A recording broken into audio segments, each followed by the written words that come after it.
Good morning, good afternoon, good evening, and good night. Whatever time of day it is and whatever day it is, I want to thank you for listening to another episode of AJH Politics. This is episode 8 for the year 2025. I'm Eric, and in this episode, I'm going to discuss my thoughts on how to balance economics. So please like, comment, and subscribe to help this channel grow.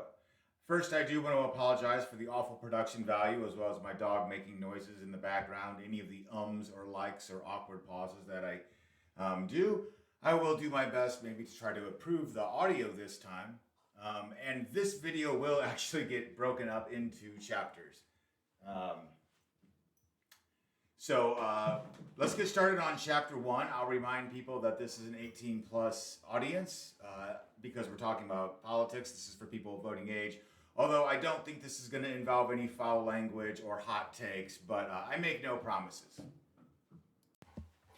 Before I can talk about how I balance economics, I have to take some time and talk about how American politics tries to balance business and government.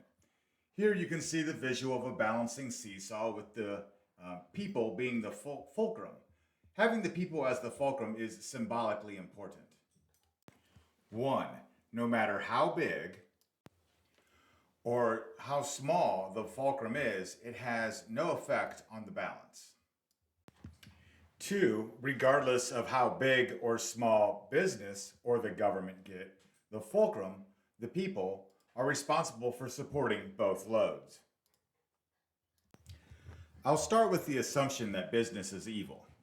Now, I know I may have drawn the seesaw upside down from what you were expecting, but I'm trying to grow the business. If you think of it as a graph showing more power up high and less power down low, in other words, like power has influence or control over that is what is beneath it. It's like water goes downhill, power exerts influence down the hill. So there is an elite financial ruling class. You might describe them as the bourgeoisie. Their insatiable greed exploits the masses. You might call them the proletariat.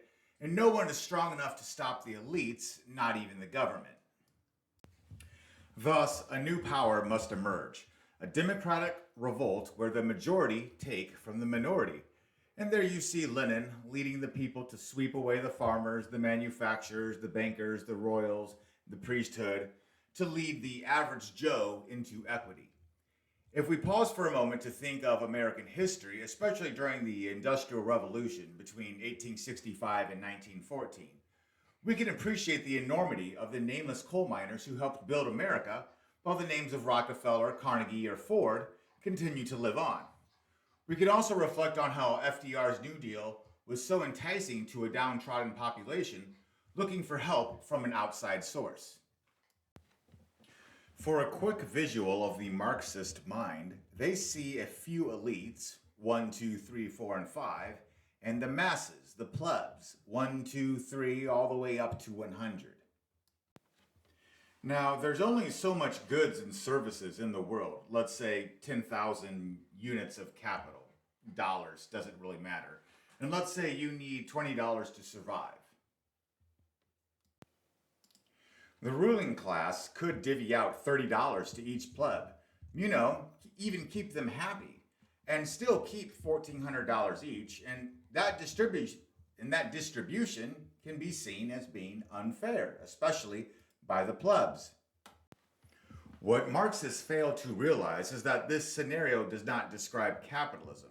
It describes authoritarianism or authoritarianism.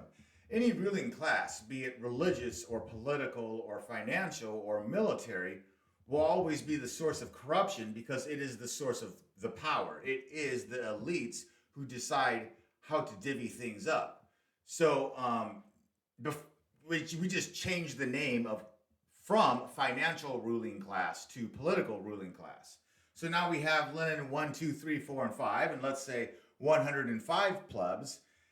Whether or not Lenin decides to give each pleb a raise to say $31, or only give the plebs $29, there's still this ruling class or these elites that are in charge of the capital.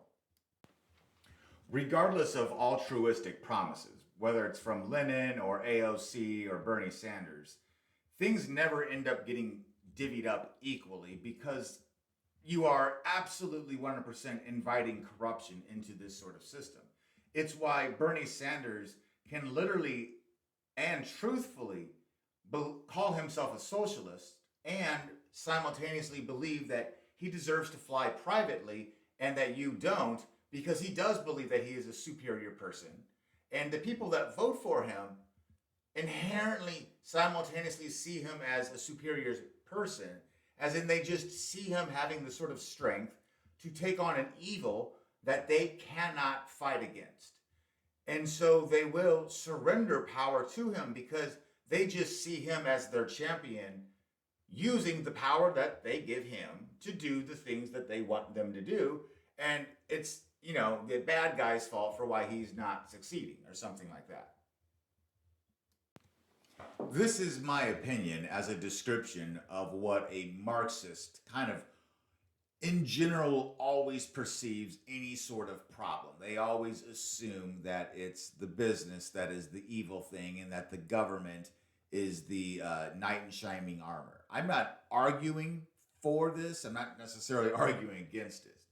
But I'm just trying to say, in my opinion, of what a Marxist opinion is, this is kind of their unilateral perception of a problem and its solution. And I try to explain it as best as I could, but I know that I kind of dissed it in the end, because the thing that the Marxists blame on is not what I would call capitalism. Because what you have is you have an elite ruling class, and that's kind of basically monopolistic in nature. And capitalism requires competition in order to exist, and monopolies are inherently entities without competition. So anyway, I guess I'll just say that I've never heard a libertarian nor a capitalist complain about government antitrust laws. This is basically the same concept as before, only viewed from the idea that government is evil. Here we see how government taxes and regulations are limiting a business's success. And I remind you that businesses provide services. So, in other words, government is limiting the services for the people. Whereas before, the Marxists were blaming the greed of the capitalists for limiting their access to services. So here you see how government taxes are not letting people get their hot dogs and let a business exist. Thus, in order to grow a business, we must eliminate government restrictions. In recent history, we had COVID lockdowns where mom and pop flower shops were forced to close as being non-essential, and yet Home Depot could stay open where people subsequently went to get flowers. The government is the elite ruling class. It's the same story of a monopoly of power having control of services over a mass of people. The problem with this balancing act is the two opposing philosophies are constantly against each other, but they both have merits and faults. When one seeks to grow and grow and grow the good power to overcome the evil power, you are only swapping one authority for another. Authority will always attract corruption because that is where the corruption can be successful, by corrupting authority. And for my final analogy, they both perceive an evil that is a big fish in a little pond. This authoritative bully picking on the little fish. They both have the same solution, though, and that is to get an even bigger fish to eat the bad fish. The disagreement is whether the bad fish is business and the good fish is the state, or the bad fish is the state and the good fish is the business. No matter how noble and or justified that action was on that day to get that bigger fish to beat up the bully, by the time that tomorrow arrives, the little fish in the pond still have a big fish to contend with that will become greedy and corrupt because there are no checks and balances on that big fish. It will inherently become the monopoly, it will be the authority, it will be the power, and it will become corrupt because of it.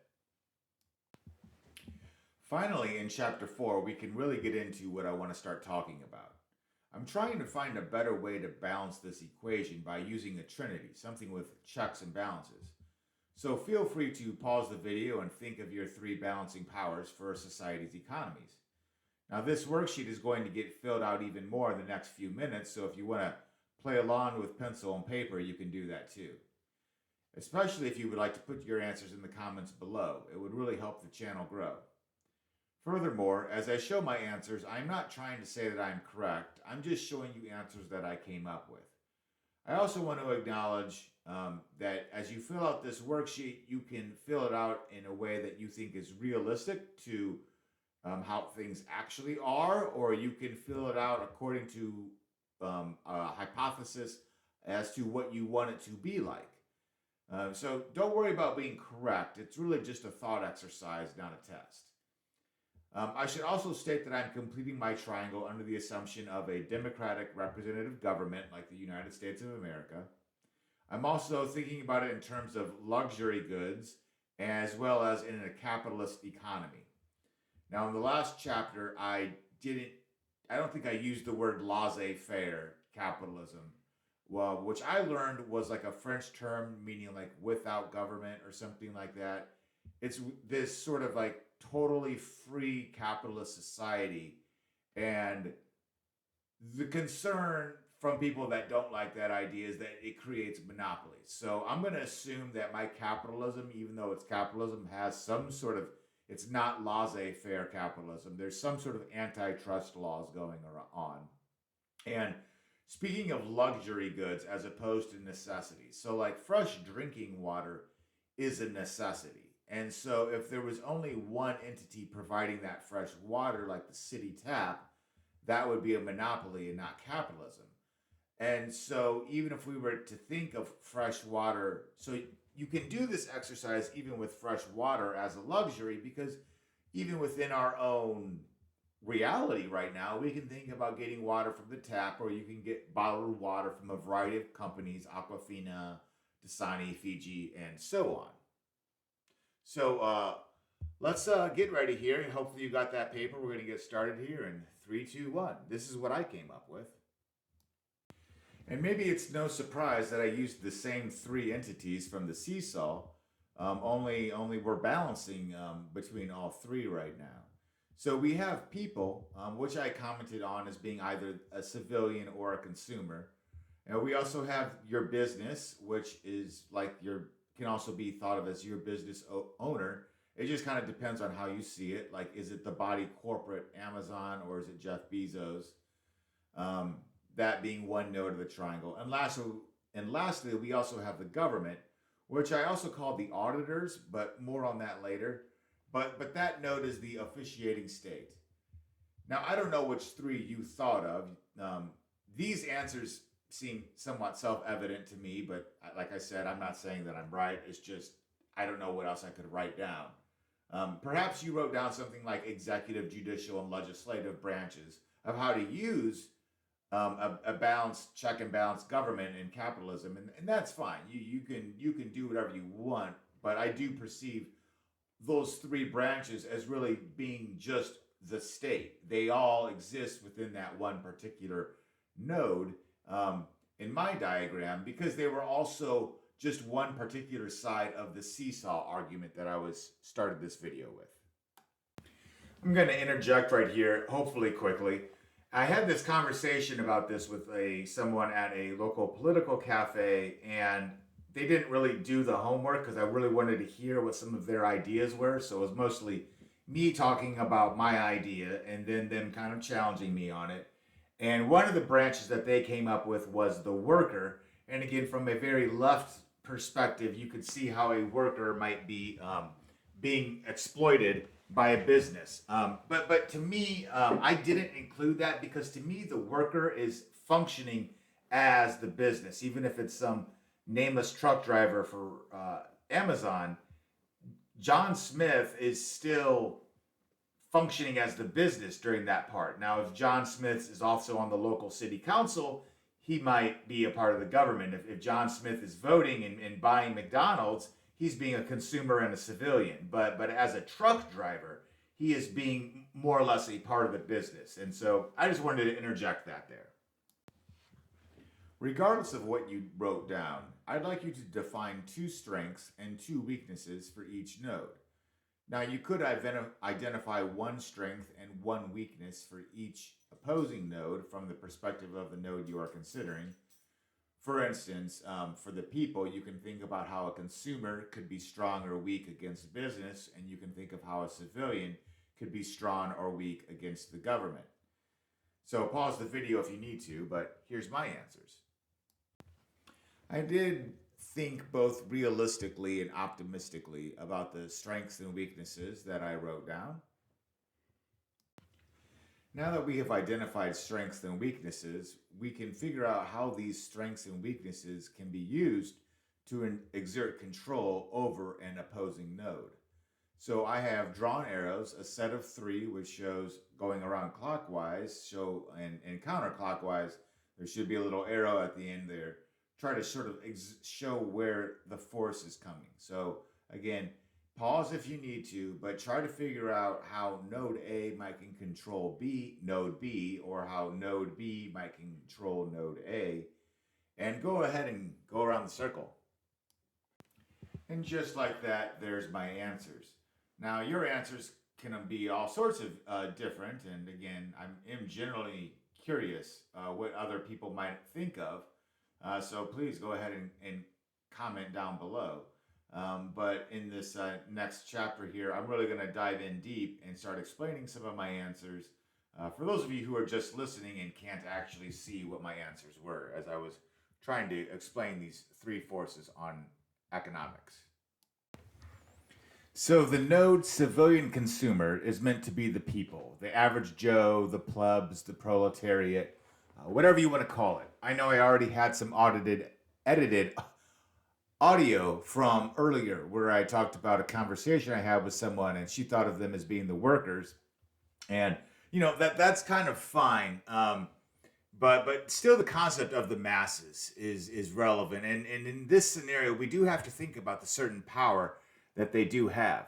So as you can see, they have strength as a purchaser over the business. And that means that they provide the business with the money. So if a business charges too much or just does something that really annoys you, the consumer, like add some food dye to their food or whatever, you can always choose to not give your money to that business.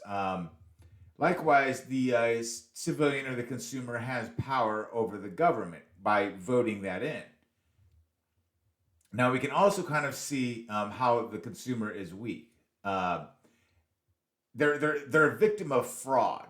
And by that, I guess you could say that the business is inherently in charge of the product that the consumer wants. So the business might provide, a bad product like undercooked chicken in your chicken quesadilla where you get sick, or they might just choose to maybe not serve you because of your race or your vaccine status or whatever else, any thing that a business might kind of want to do, which I kind of alluded to earlier as being actually more like not capitalism, but a monopoly. And that would be when you have kind of businesses coming together doing price fixing or things like that. And then we can also see how the consumer is a weakness is that it is beholden to the state. In the state as in not just the state, the government, but the state, like the state of society, existence itself. Like, so you got the police kind of being able to control the consumer on, whether or not you have to take this medicine or if you're not allowed to take this medicine because it's considered illegal. Like they are kind of beholden to the policing of the situation. Like if you want to buy alcohol at the age of 20, even though that's a regulation on the business, it's also a regulation through the use of police on the civilian. Let's go over to the business note of things. Now, we already kind of talked about how the business has control of the product over the civilian and how it's weak against the civilian because it needs profit. It needs money. That's basically its weakness of market forces. If a business decides to do something stupid, like, or let's just say something that's bad for business, like getting political, um, that could hurt the business because people will choose to not give them their money. Another strength, though, that we do see of the business is that the business is that growth, has a growth aspect to it. The goal of the business is to earn profit. The goal of a business is to grow, and that profit, that money, can be used as a strength against the government through the idea of getting lobbyists in there, that help the government, ideally, but at least to argue on behalf of the business of what should or should not be legal. Um, and then we can see that the business is weak against the government through regulation. And we have to understand that all regulation is, again, going to inherently weaken a business. So even if it's something as simple as just, hey, let's just make certain your refrigerators are keeping the milk cold, they check the thermometer, and then they get out, and everything's hunky dory, it's still an infringement on the business being able to operate as naturally as possible. Anyway, let's go over to the government. So the government is weak by majority rule. That's because, again, we're assuming this sort of democracy thing. But we have to understand that democracy isn't always good. That can be a majority of white people deciding that it's okay to have African slaves. Once 51% of the population figure out they can vote to steal via tax from 49%, that power, that greed will represent itself in the form of democracy. That corruption will occur. Now, another strength, though, that I put under the government there, I put down nurture. And during that conversation, my friend told me she saw that more as a protector. So, like, strength as in, like, an enforcer is kind of like what I meant by the police there, but it's also like a protector, as in, as a consumer, you want to, give your money and get the product that you want. And the government's role should more or less be a kind of neutral third party that's just like, okay, look, I'm providing a service as a neutral third party to ensure that, the business is actually getting real money as opposed to, something fake. And the civilian, the consumer, is actually getting the product that they want, whether it's whatever, an organic strawberry or a chicken quesadilla where the chicken is fully cooked. Like, they're there to kind of protect. And I put nurture on there, and my friend didn't like the word nurture because it kind of implies a certain giving to the situation. And it's really not that the government should be really giving anything as much as it's just protecting to ensure that everything's going down correctly. And then the last weakness that I put on there for government is, again, kind of corruption, because I kind of already talked to that in terms of the democracy sort of thing where the majority can beat up the minority.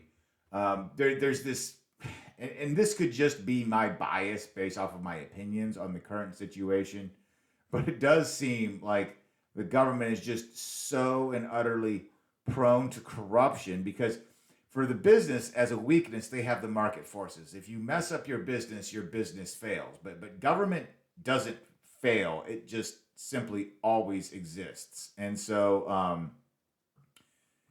yeah, and it's weak, and you have to be able to vote out the corruption, and that's a whole nother conversation there. So, yeah, that's my explanation. Okay, so I hinted at this a little bit earlier, but I realized that I haven't talked about the auditors as sort of this idea that I talk about the government. So I got a script here. I'm going to try to stick with it, but basically, we have this idea here that there's certain jobs that have professional certifications that are given by the governments, and some of those we might like for instance, having somebody become a doctor or a lawyer and pass the bar test, or engineers that make certain that the bridges don't fall down. Um, these are good things that we can trust that we can get a good, ideally, good legal defense, or that our bridges don't fall over, and things like that. Um, and I work at an engineering firm where we have that sort of stuff. And I was talking to a coworker, old school guy, and I would suspect him to be more right leaning. But he was talking about testifying in the state of New Mexico, I want to say, about a state licensing procedure for to be a licensed geologist. That way, you have these state-funded geological reports that tell you whatever the ground is like in terms of building and all that sort of stuff. And basically, the mining companies were like using their lobbyists to basically say, we don't want that regulation because businesses don't want regulation. Why would they? They're from the business perspective, they know how to mine and do whatever it is that they're doing. They don't need the state telling them what to do. And see, this is where things really get tricky. And I know I kind of alluded to this earlier when I talked about Jim's health inspection as opposed to a publicly funded health inspection, is that there's still the auditors. There's still the people that hold this stamp that says that we, the experts, the elitists, the scientists, whatever you want to call them, we approve of this. And in the example that I'm trying to talk about with the geological reports, is that my point is that it doesn't matter if you're the smartest brain surgeon ever, or the MVP of the Super Bowl, or Washington County's Teacher of the Year. The only people who know how to make geological reports are geologists. Now, if those geologists are working on behalf of some sort of private geological group, or they could be geologists hired by the states, doesn't really matter. It's always going to be geologists that are in charge of this geology report. And so we get to this dilemma where now we're asking ourselves the question of, well, who audits the auditors? And the reality is that that's really hard, because all you're going to do is you're just going to have that sort of bigger fish scenario that I was talking about earlier. And that's also part of the reason why I had the word corruption for the weakness of the government or the auditors, was because whoever is the holder of the stamp automatically has this sort of superior level to it, that, like, when you think of like the Holy Trinity of like God, Jesus, and the Holy Ghost, like you can kind of say that they're all the same thing, but there is a node that's called God, and you're kind of generally like, he's, the Father, like, of Jesus. Like he's the guy that's always in charge. So it's hard to make it equal. And that's kind of what this was about. And I think we can kind of move on now to what's my opinion on the current situation.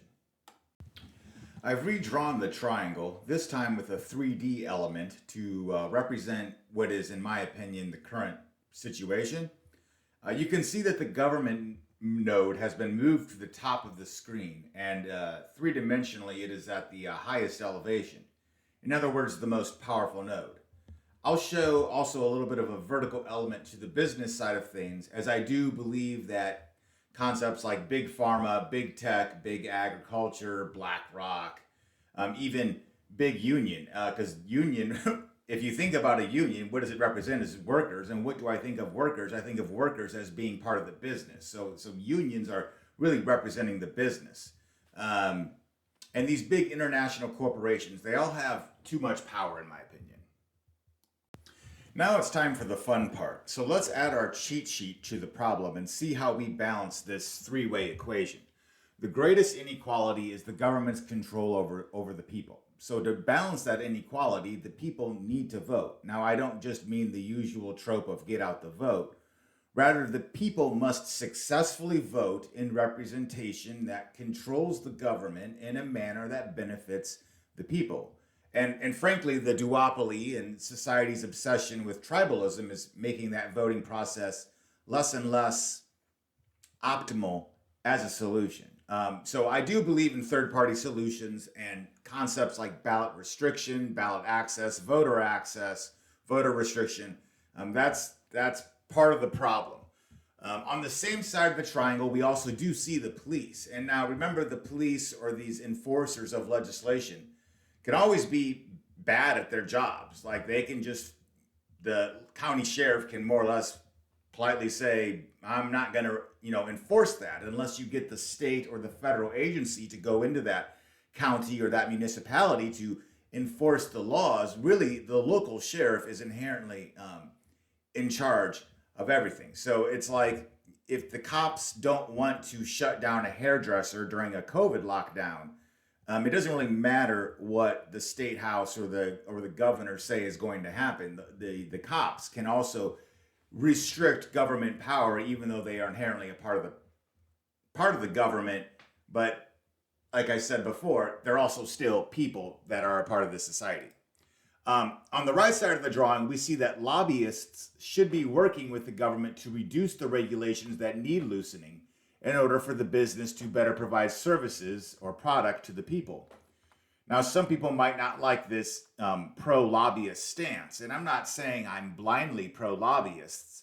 What I'm aware of that they're perceived negatively, and that there are these negotiators in these closed-door deals that help the rich and screw over the people.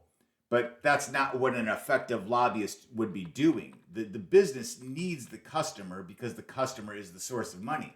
So if you don't like what a business is doing, you don't give it your money. If you're tired of Walmart or Amazon or Ford or Pfizer getting preferential treatment, find alternatives. And some of those alternatives from your local mom and pop shop might be more expensive, but if you're willing to make those sacrifices, you will inherently have an effect. Yeah.